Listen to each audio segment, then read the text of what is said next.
Alors, nous sommes de retour dans l'auditorium avec la première conférence « Pourquoi recruter des talents sportifs de haut niveau au sein de votre organisation ?»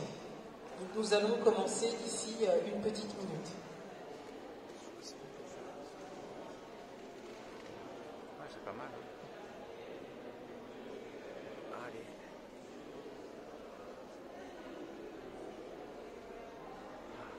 Je crois qu'elle a... des trucs à projeter. Annelise, tu as des trucs à projeter, non?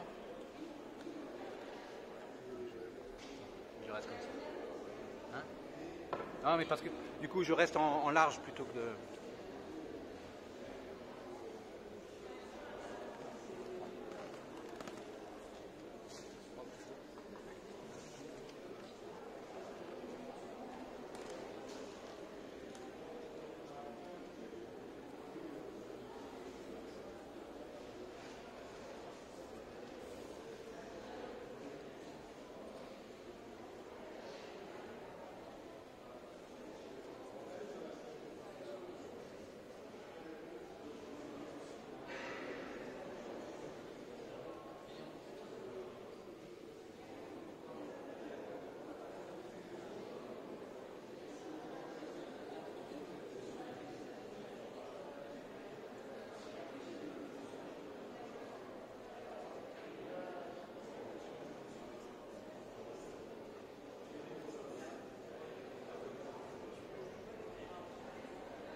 Mesdames et messieurs, donc nous allons commencer la conférence 1.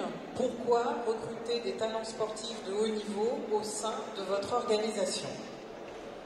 Donc cette conférence sera animée par Annelise Touillat-Menant, responsable gestion des carrières Excel France et ex-sportif de haut niveau en équipe de France olympique d'escrime. Bien entendu, Annelise, ce n'est pas la première fois que vous êtes parmi nous. Annelise était la marraine lors de la première édition du salon européen After Sport en région Occitanie.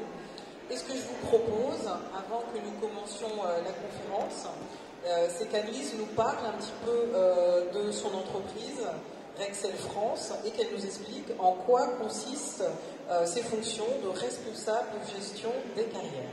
Annelise, c'est à vous. Déjà, bonjour à tous. Je suis ravie de vous rejoindre pour cette nouvelle édition et de faire cette conférence avec vous aujourd'hui. Même je suis une ancienne escrimeuse, effectivement, de haut niveau, double médaillée mondiale, et j'ai également été athlète olympique. Je vous parlerai un petit peu de mon parcours tout à l'heure. Et pour expliquer ce que je fais chez Rexel aujourd'hui, donc je suis responsable gestion des carrières, de la mobilité, des talents au sein de Rexel France.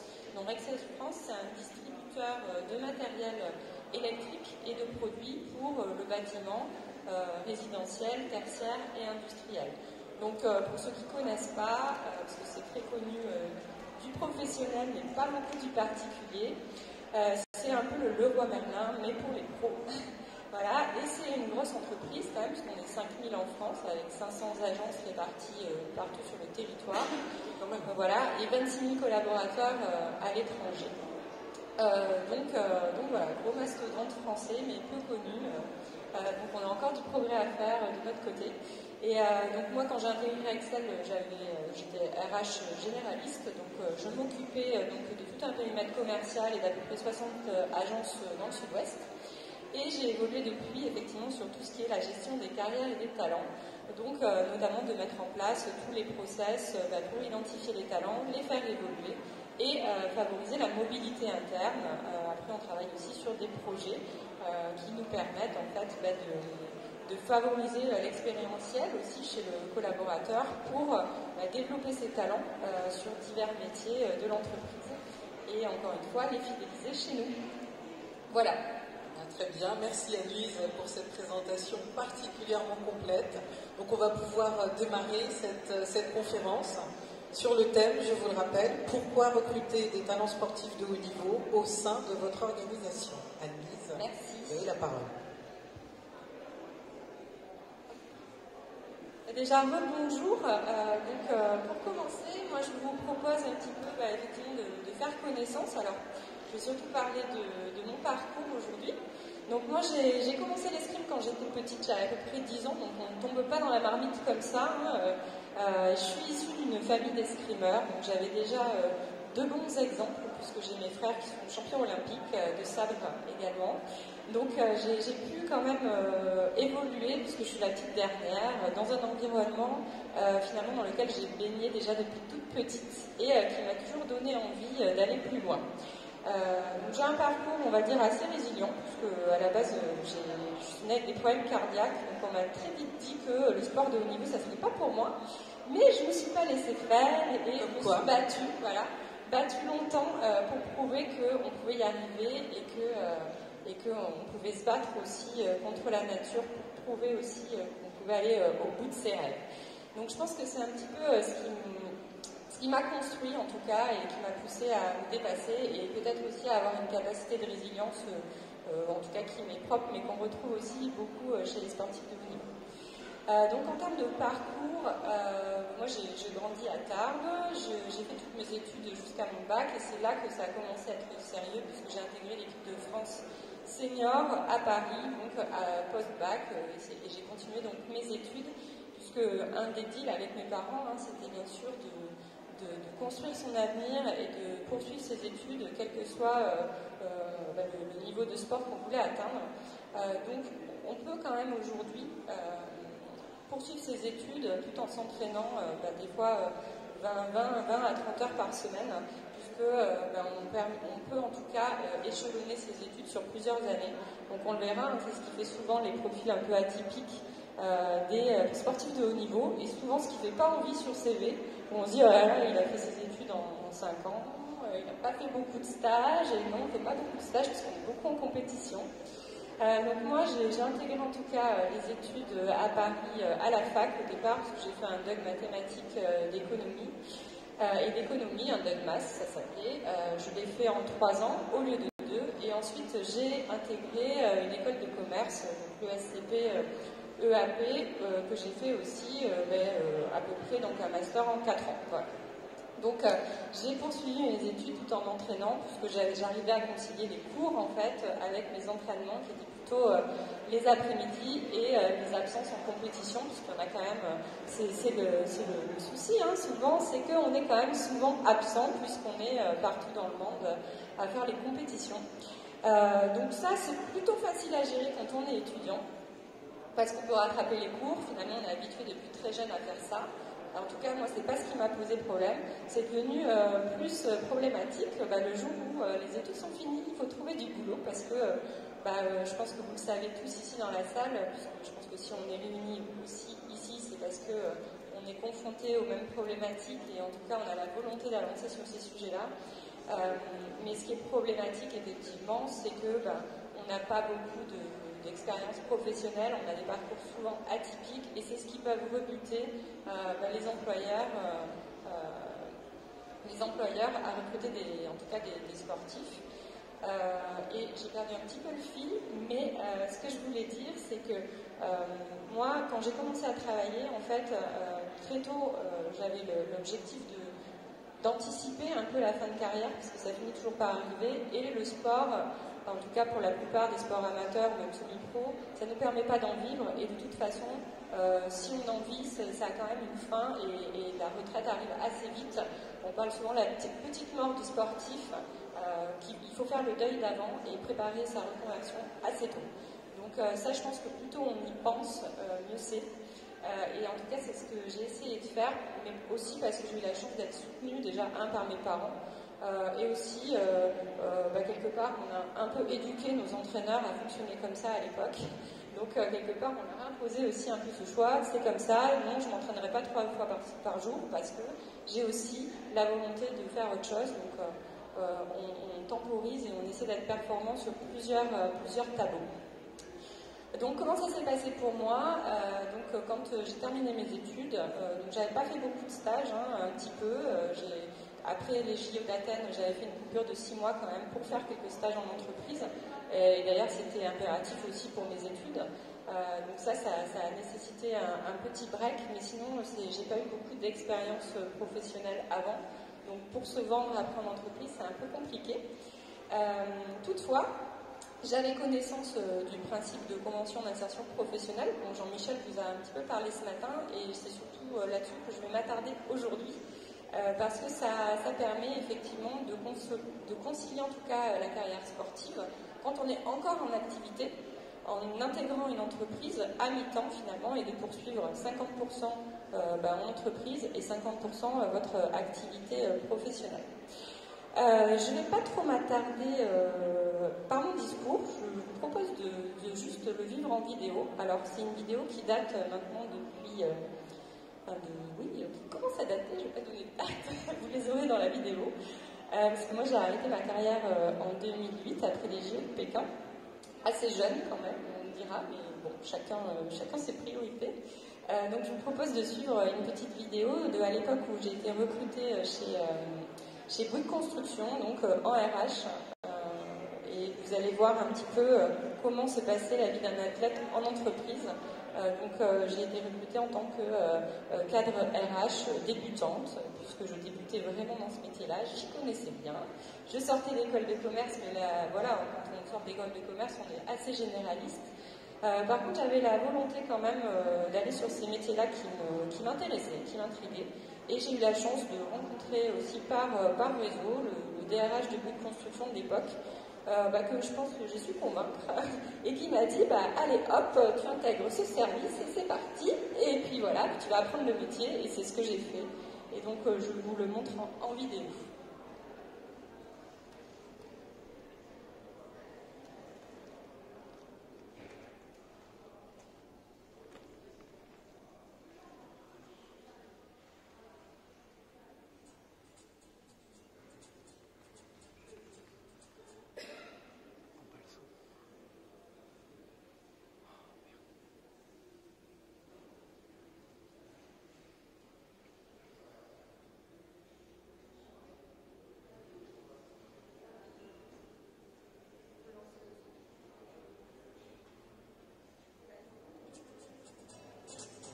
La volonté, la précision, la concentration et l'esprit d'équipe sont autant de valeurs et de qualités communes au monde du BTP et à celui du sport de haut niveau. C'est ce qu'a bien compris Bouygues Construction en intégrant des grands champions à ses équipes, à l'image de l'escrimeuse Annelise Touillat. À 27 ans, Annelise est à la fois sportive de haut niveau et cadre en ressources humaines chez Bouygues Construction. Double championne du monde de sabre en individuel et par équipe, elle y est chargée des relations sociales et des partenariats avec les écoles. Tout en engrangeant des médailles, Annelise a obtenu son diplôme de l'ESCP EAP et s'est dirigée vers un secteur qui lui était familier, celui du BTP. Alors j'ai toujours eu une affinité avec le secteur du BTP, peut-être parce que dans ma famille, il y a toujours eu plus ou moins une activité du BTP. Mon père a toujours été très manuel, même si c'est pas son métier de base, donc il m'a donné un petit peu l'amour du bâtiment en tout cas. Pourquoi avoir choisi les ressources humaines? Donc, dans mon parcours, en tout cas étudiant et aussi dans le début de ma carrière professionnelle, c'est un secteur avec lequel j'ai eu beaucoup d'affinités et que j'ai voulu vraiment, en tout cas, approfondir. C'est alors qu'elle entre chez Bouygues Construction qui, depuis plus de 20 ans et dans le cadre d'un accord avec le ministère de la Jeunesse et des Sports, accompagne les sportifs grâce à des contrats qui leur permettent de concilier vie professionnelle et entraînement. Pour Annelise, c'est aussi une question de culture d'entreprise. Pourquoi chez Bouygues Construction? Tout simplement parce que j'ai aussi une affinité particulière avec la population du bâtiment. Et aussi parce que j'aime beaucoup les valeurs que véhicule cette entreprise, et qui est une entreprise assez familiale et qui, en tout cas pour travailler, j'appréhendais beaucoup le fait de travailler dans un grand groupe. Et chez Bouygues Construction, j'ai vraiment l'impression de retrouver la proximité d'une PME. Le parallèle évident entre les qualités pour réussir en entreprise de BTP et le sport de haut niveau donne une alchimie gagnante, autant pour le sportif que pour l'entreprise qui l'accompagne. Un sportif de haut niveau est quand même très centré sur la performance, donc je pense aussi que c'est ce que recherche une entreprise. On est aussi du coup très assidus dans notre travail et on a une grande capacité d'adaptation. L'escrime est aussi un sport individuel et collectif. Donc on a beaucoup de compétitions en individuel, mais on ne peut pas s'entraîner tout seul. Donc on vit au jour le jour avec un collectif. Ce qui fait que de ce côté-là, ça nous apprend beaucoup à la fois à travailler seul, mais aussi en équipe. Je pense que ce n'est pas un hasard que votre construction accompagne beaucoup de sportifs, du fait justement du travail d'équipe sur les chantiers, de toutes les valeurs qui sont véhiculées, de la fierté aussi de tout ce qu'on peut construire, et finalement qu'on peut ressentir aussi du travail fourni tous les jours dans le sport et des performances qu'on peut avoir. Donc c'est très lié en effet. Au quotidien, la vie d'Anis Touya demande de l'organisation, de la souplesse et de la rigueur. Généralement, sur une journée type ou moins une semaine type où je m'entraîne et je travaille jusqu'à 4h30 à peu près et ensuite je vais m'entraîner. Après, il y a des moments de l'année où je vais être amenée à m'absenter pour cause de compétition et d'autres moments où je serai beaucoup plus libre et que je pourrais m'investir à plein temps dans le travail. Mais j'ai beaucoup de chance parce que mes supérieurs ont toujours été très compréhensifs et m'ont toujours poussé. Et, en tout cas, à aucun moment ma carrière sportive n'a été une contrainte et qui ne m'aurait pas permis en tout cas d'évoluer dans mon travail. Et même si les images de ses victoires décorent les murs des bureaux de ses collègues, Anis a toujours souhaité être une salariée comme les autres, intégrée et solidaire à son équipe RH. Je pense que j'aurais toujours été très gênée si j'étais seulement vue comme la sportive de niveau au sein de l'entreprise. Et je pense qu'ils l'ont bien compris et du coup, il n'y a pas vraiment de différence qui est faite. Du coup, il y a beaucoup de compréhension des deux côtés et puis moi, j'essaie de donner vraiment le maximum pour pas que les équipes ressentent le fait que je ne sois pas là à plein temps. Au-delà d'une brillante carrière sportive, Anis Touya a dès le début donné la priorité à son avenir professionnel. J'ai toujours réussi à concilier à la fois ma carrière sportive et ma carrière, à la fois mes études et maintenant ma carrière professionnelle. Donc ça, c'est un grand avantage. Si le jour où je ne pourrai plus concilier les deux, le choix sera vite fait. Il ne faut pas oublier que l'escrime est un sport amateur, qu'on n'est pas de ça, et que même si on vit des moments intenses, que c'est une passion, et que je pense qu'à un moment donné, il faut savoir accrocher, et le moment où ça arrivera, il faut que je me dise que j'ai quelque chose derrière aussi. Après les Jeux Olympiques de Pékin qui n'ont pas répondu à ses attentes, Anis fait actuellement une pause avant de repartir à la conquête des métaux les plus précieux, une période dans laquelle elle prend plaisir à se consacrer à son travail. Pour le moment, j'ai envie de faire une pause avant de reprendre un petit peu le rythme du quotidien, en tout cas entre sport et travail. Donc, je la tête pleinement au travail en ce moment et c'est très bien. Souriante, sportive et communicative, Anis Touya incarne toutes les valeurs du secteur de la construction. Et l'équipe de la lettre du recruteur BTP lui souhaite le meilleur pour ses prochains chantiers sportifs qu'elle entreprendra, tout en...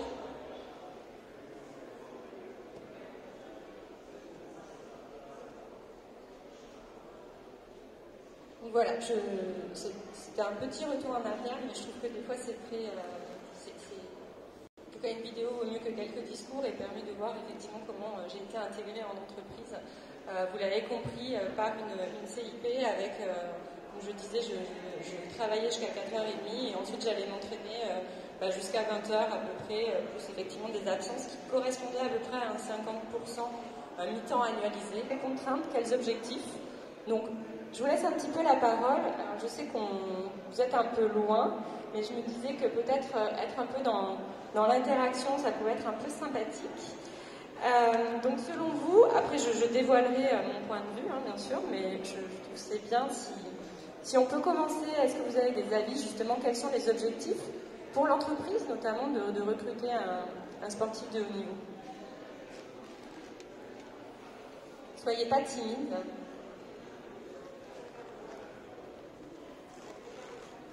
Là, devant, il y a quelqu'un? Ah voilà, selon vous, commençons par les objectifs. La persévérance. Alors, la persévérance, en tout cas, c'est plutôt un talent, on va dire. Là, selon vous, déjà les objectifs pour l'entreprise, en fait. Quel est son intérêt? Qu'est-ce qui pourrait initier, en fait, la démarche pour l'entreprise?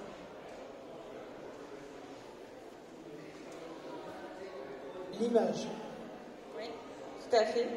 D'autres idées? Alors, aujourd'hui...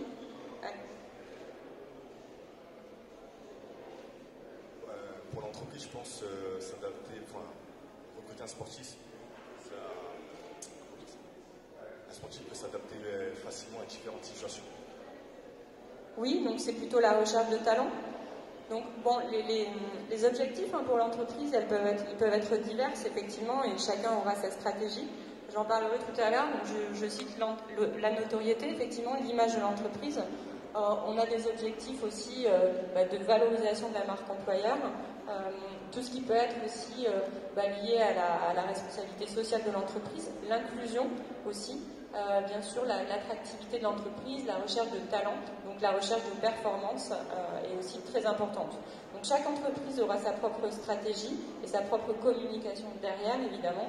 Je ne vais pas m'étaler dessus, mais évidemment, si je prends mon cas chez Rexel, en tout cas, la volonté chez nous, elle est très claire aussi d'aller sur de l'inclusion et de s'appuyer de plus en plus aussi sur des soft skills.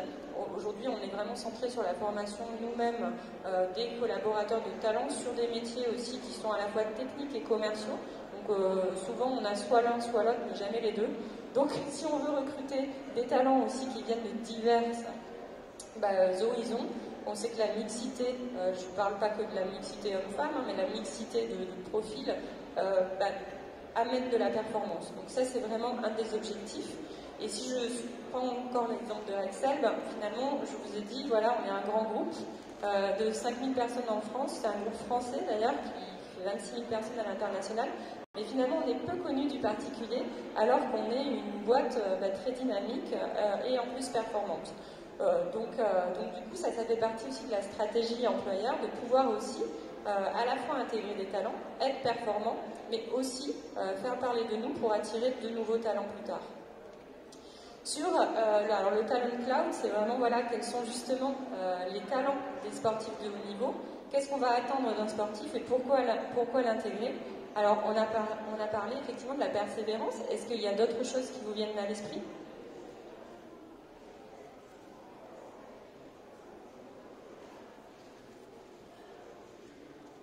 Du coup, la performance, c'est vouloir toujours s'améliorer. Tout à fait. D'autres idées encore ?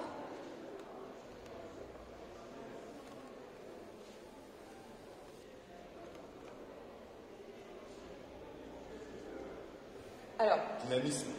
Oui. Dynamisme. Le dynamisme, oui.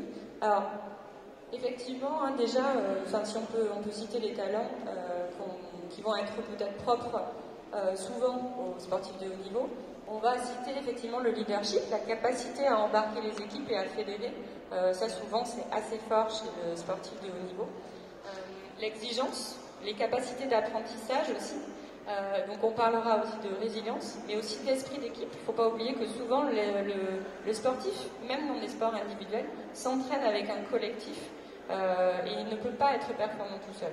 Donc ça, généralement, le sportif, il ne l'oublie pas et il fait très attention aussi à évoluer dans un environnement qui lui soit en tout cas positif pour performer. Donc après, on parle souvent d'organisation et du sens des priorités. À un moment donné, les sportifs ne doivent pas trop se perdre pour pouvoir aussi garder l'objectif en tout cas s'ils veulent l'atteindre. C'est pas toujours évident. Je vous parlerai aussi après de moi à nouveau sur ces sujets-là, parce que des fois, à vouloir être trop performant, on peut effectivement se perdre. La gestion du stress, donc ça, c'est la temporisation aussi,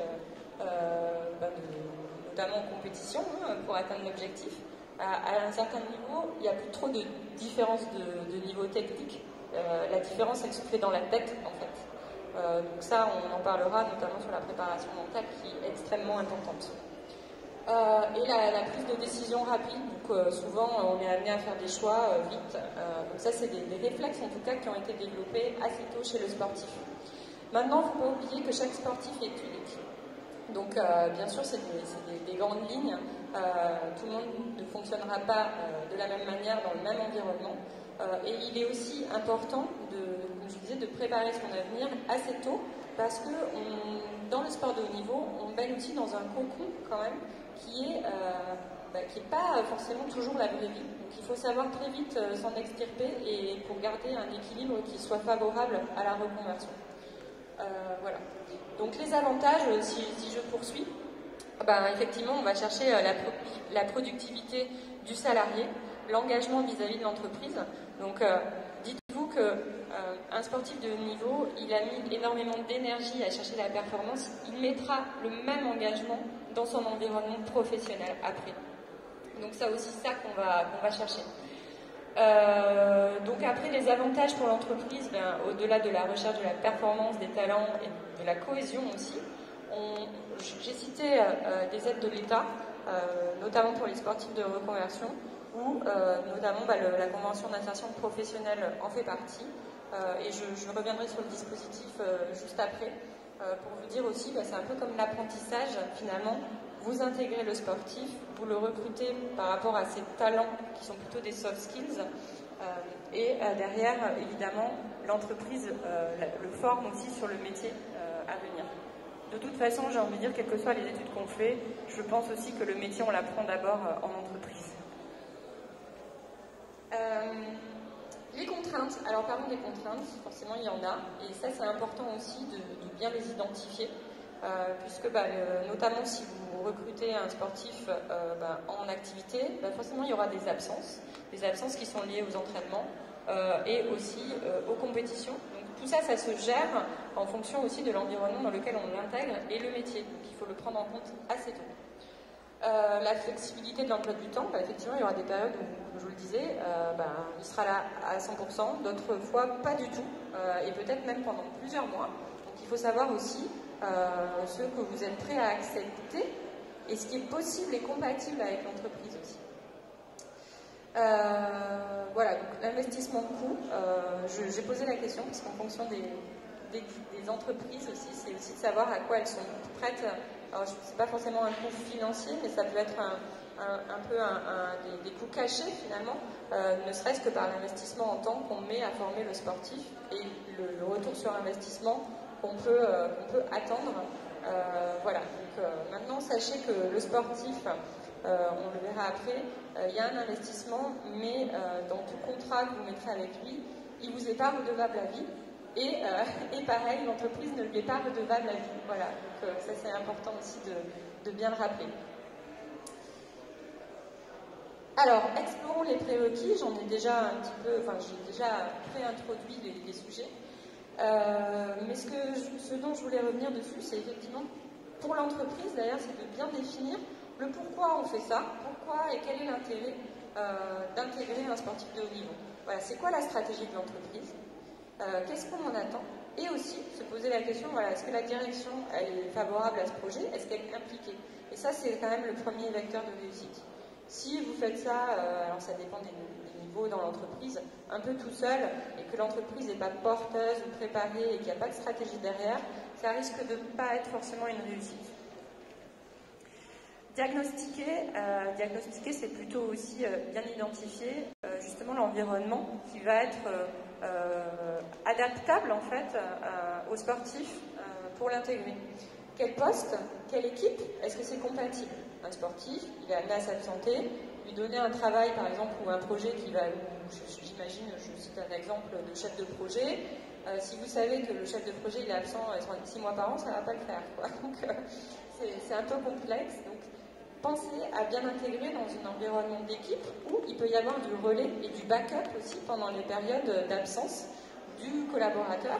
Et il faut aussi veiller à ce que l'équipe soit préparée à ça, donc du travail qu'ils font au quotidien.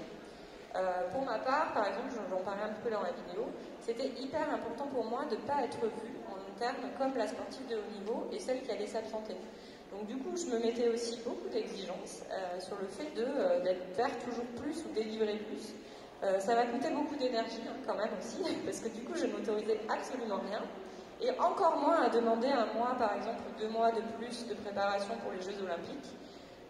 Franchement, à la fin, j'ai terminé en burn-out, donc j'en parle aussi parce qu'il y a aussi le sportif peut être très exigeant envers lui-même, mais aussi envers les autres. Et finalement, il faut aussi savoir où sont les priorités, et surtout que finalement, l'environnement était quand même super favorable pour le faire, mais j'ai pas su le faire. Et ça a été vraiment une erreur. Recruter, je pense que c'est aussi s'appuyer sur les bons partenaires pour recruter. Et donc on parle aussi du ministère, mais on parle bien sûr aujourd'hui c'est Sportel Community et le parfait partenaires, le Pôle emploi, on a aussi le CNOSF, plein d'autres partenaires qui permettent aussi d'aider aussi à identifier la bonne personne et d'avoir aussi des valeurs communes à l'entreprise et au projet. Parce qu'au-delà des talents que vous pouvez identifier chez les sportifs, il faut être sûr aussi que le projet, à la fois pour le sportif comme pour l'entreprise, match en termes de valeurs et aussi de contrepartie. Il faut y être prêt des deux côtés. C'est vraiment un contrat gagnant-gagnant. Donc communiquer, après c'est à la fois en interne dans l'entreprise pour que, encore une fois, le sportif soit aussi bien intégré, et aussi que le sportif intègre bien le fonctionnement de l'entreprise, parce qu'encore une fois, tout ne lui est pas dû. Et c'est un salarié avant tout comme les autres, et c'est aussi à lui de s'adapter. Et s'engager, c'est s'engager dans la durée, et comme je le disais, c'est un contrat gagnant-gagnant. Un sportif ne vous est pas redevable à vie, et inversement, l'entreprise ne lui est pas redevable. Je parlais de contrat gagnant. Donc le contrat gagnant-gagnant, effectivement, c'est, en tout cas pour intégrer des sportifs de haut niveau, et moi c'est ce que je conseille de faire, c'est de les intégrer quand ils sont encore en activité, pour préparer l'avenir. Donc la convention d'insertion professionnelle, alors je n'ai pas le nom parce que ça marche aussi dans le secteur public, et ça porte un autre nom, mais c'est exactement la même chose. Que ce soit dans le privé ou dans le public, c'est un fonctionnement identique. Donc la convention d'insertion professionnelle, elle est ouverte à tous les sportifs de haut niveau et toutes les entreprises. Ça permet en fait de créer un contrat tripartite entre le ministère, la fédération et le sportif. Concrètement, ça consiste en quoi?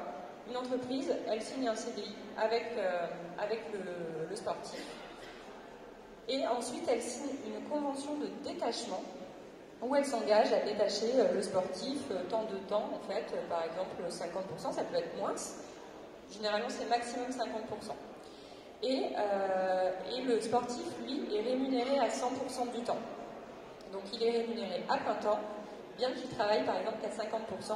Et l'entreprise en tire des compensations par des réductions d'impôts. Donc ça c'est très important parce que ça permet aussi à l'entreprise d'investir sans dépenser, en fait, sans payer quelqu'un à 100% alors qu'il l'a qu'à 50%. Aujourd'hui, toutes les entreprises sont quand même assez à cheval sur la productivité des collaborateurs et sur les coûts aussi salariaux. Donc elles ne sont pas prêtes non plus à faire des investissements démesurés, surtout qu'on sait qu'un salaire ça coûte très, très cher. Donc sachez que le dispositif existe, il est certainement trop peu utilisé aujourd'hui, mais en tout cas ça permet vraiment aussi, comme un contrat d'apprentissage finalement, déjà de mettre un pied dans l'entreprise et de le former au métier qu'il occupera plus tard. Parce qu'une fois que le sportif de haut niveau arrête sa carrière, en fait il bascule à 100% automatiquement, puisque de toute façon c'est son CDI qui continue en fait normalement. Il y a juste la convention qui tombe entre le ministère et la fédération. Donc ça, c'est, je pense, en tout cas un dispositif qui peut être utilisé autant que possible, donc n'hésitez pas. Donc je peux parler un petit peu, effectivement, là, je vous mets à l'écran quelques témoignages. Alors c'est des témoignages qui sont publiés par le ministère, donc ça vous permet effectivement de voir un petit peu quels sont les contrats gagnants-gagnants et quelques sportifs qui ont pu en bénéficier et qui continuent d'en bénéficier. Voilà. Donc encore une fois, juste pour revenir sur l'intérêt de recruter les sportifs de haut niveau, ce soir vous allez avoir une conférence avec Jean-Marc sur justement les soft skills. Il vous en parlera de manière plus approfondie. Mais effectivement, j'ai cité quelques qualités qui font partie de la plupart des sportifs de haut niveau. Et après, le meilleur moyen, c'est quand même de construire un projet, comme je le disais, avec le sportif. Chez Rexel, par exemple, on travaille déjà depuis plusieurs années avec des questionnaires psychométriques qui nous permettent de travailler sur la personnalité et les motivations du collaborateur. Alors, on ne le fait pas spécifiquement avec les sportifs, on le fait avec tous nos collaborateurs, à la fois maintenant dans le recrutement que dans la gestion dans le développement, en tout cas le plan de développement du collaborateur pour continuer à grandir. On travaille vraiment de manière approfondie sur identifier déjà quels sont les talents en fait qu'il a de manière innée, ceux qui peuvent développer, et aussi les motivations, ce qui lui permet aussi d'identifier finalement le meilleur endroit où il pourra évoluer. Donc on parle souvent de la bonne personne au bon endroit, mais ça c'est hyper important. Et donc on travaille beaucoup avec ces types de questionnaires, avec le collaborateur, parce que c'est, attention, il faut le prendre avec précaution, c'est pas magique. Mais pour la connaissance de soi et des motivations, c'est très important. Bien identifier et se connaître soi-même aussi, c'est important. Tous les sportifs, ou d'ailleurs n'importe qui ne se connaît pas toujours parfaitement. Et de travailler sur effectivement ses forces, ses motivations, ses points d'effort et justement identifier là où en fait l'environnement qui sera le plus favorable pour être efficient, c'est très important. On le fait beaucoup chez Excel et je pense que c'est la clé en fait aussi pour après intégrer une personne et la former et développer ses talents au maximum. Voilà, je vous remercie pour votre attention. Rendez-vous sur le stand Rexel puisqu'on est là toute la journée pour répondre à vos questions et puis peut-être avoir la chance d'intégrer un nouveau talent sportif de haut niveau. Est-ce que vous avez des questions ?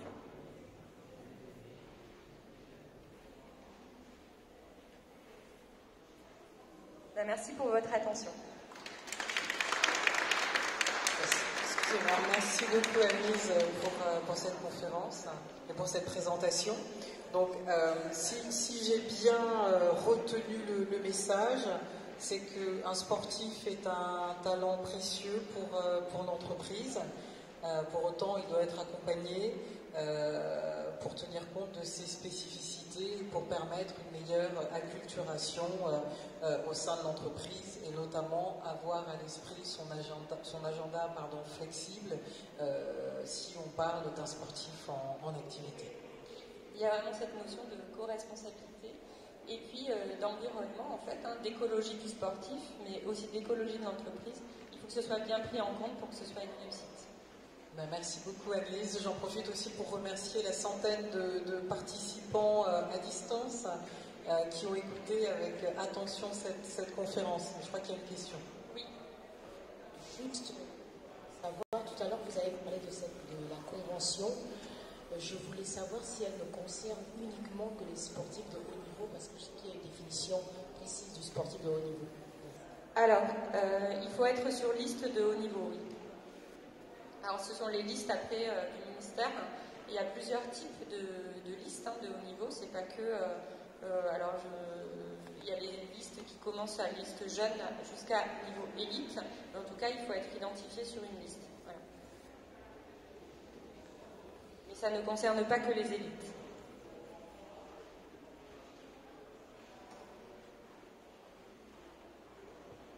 Merci à vous. Merci Anne-Lise. Merci à vous.